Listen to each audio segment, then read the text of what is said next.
mentioned about AJ. Can you give us any definitive clearance on what's ahead in the heavyweight division? Not really, no. And that's the exciting thing, really. I mean, I'm not mad on the Dubois Chisora fight because I don't think it's a great style for Del at this stage. But listen, he's there, and if he wants to roll the dice for the world title, good luck to him. What I want to see, if it's not AJ fighting Dubois, it's Parker Dubois. I mean, that fight was signed, it was agreed, it fell through 24 hours before the fight. Why shouldn't he get the chance to fight him? See what happens with Usyk. I said yesterday in an interview, I'd quite like to see Usyk retire. And that's not Usyk should retire. That's, I think, if he retired and walked away as undefeated, undisputed cruiserweight and heavyweight world champion, he goes down as one of the greatest of all time. Is there really motivation for Alexander Usyk to fight a Joseph Parker or rematch Daniel Dubois? If there is, good luck to him. But I don't know what's going to happen. For AJ, we're in no tearing rush, but we want to see him back in the ring.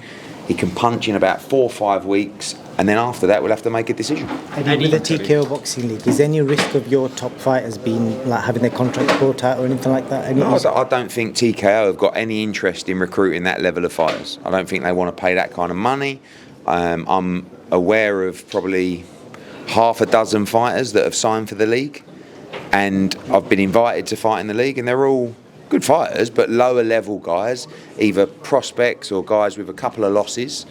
And I think that's the format of the league is, to build profile of fighters for relatively small purses and try and build them into stars, but get everybody fighting everybody.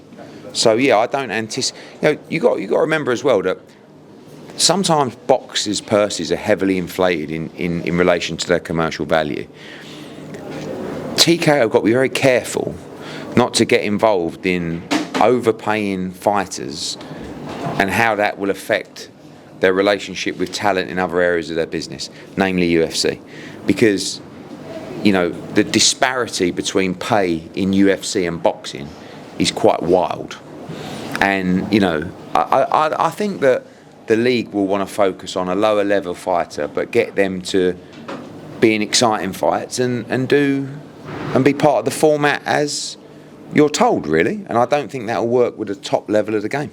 Last question from me. The other day we posted a video of you eating a sandwich which did 5 million views. I did, yeah. I did, yeah. But can you explain the mayonnaise and why on earth are people fixated with you eating a sandwich? Yeah, so, I mean, firstly, when I'm in an airport, the amount of people that come up to me and go, oh my God, you're in an airport. It's like, well, how the fuck do you think I get around?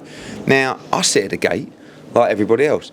I also never really quite understand why people want to get on the plane so quickly, right? Now, when I travel, I'm Group 1, right? But I never get on Group 1. I'll wait till everybody's on the plane and then I'll get on. Why would I want to sit on a plane for 45 minutes? Now, when you're in the airport, obviously, sometimes you're moving around, you're rushing around.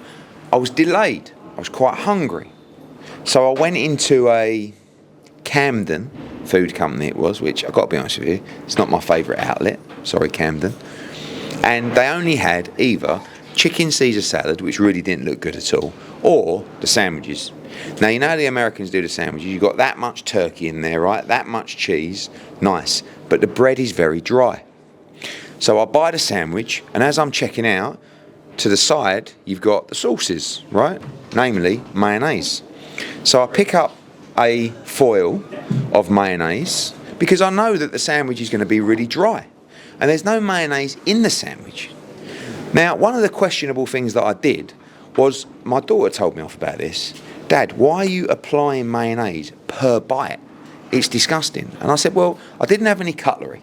So I couldn't squeeze the mayo out and spread it on the thing. So I just get the sandwich, open the mayo, little dollop, bite, little dollop, bite.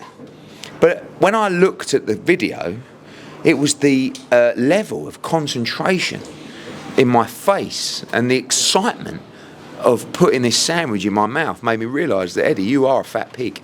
Do you know what I mean? And I couldn't believe how many views it did. 5 million views. And you know the mad thing is, both my daughters sent me the clip from TikTok or wherever. And it was like a voiceover. Eddie Hearn, it's like you did. Eddie Hearn eats sandwich in airport. He will do a meal review later or something like that. I'm like, for fuck's sake. You can't even eat a sandwich in peace. So thank you. Eddie, Deontay Wilder, comeback date back into June. Could the stars align for this much awaited Anthony Joshua fight? I know you're still looking at the point for AJ. I mean, the fight, I don't know the guy he's fighting. I think he got stopped by Richard Torres, didn't he, or something? But listen, Wilder probably needs a real easy comeback fight, and if he can't deal with this guy, he's got to pack it in. But I think Deontay Wilder being in the heavyweight division is great for the sport. So hopefully he looks good. And yeah, I don't rule out an AJ fight. I don't know. Is the fight in May? June the fight. Yeah, it's probably not going to suit us in terms of AJ's date back, but we'll see.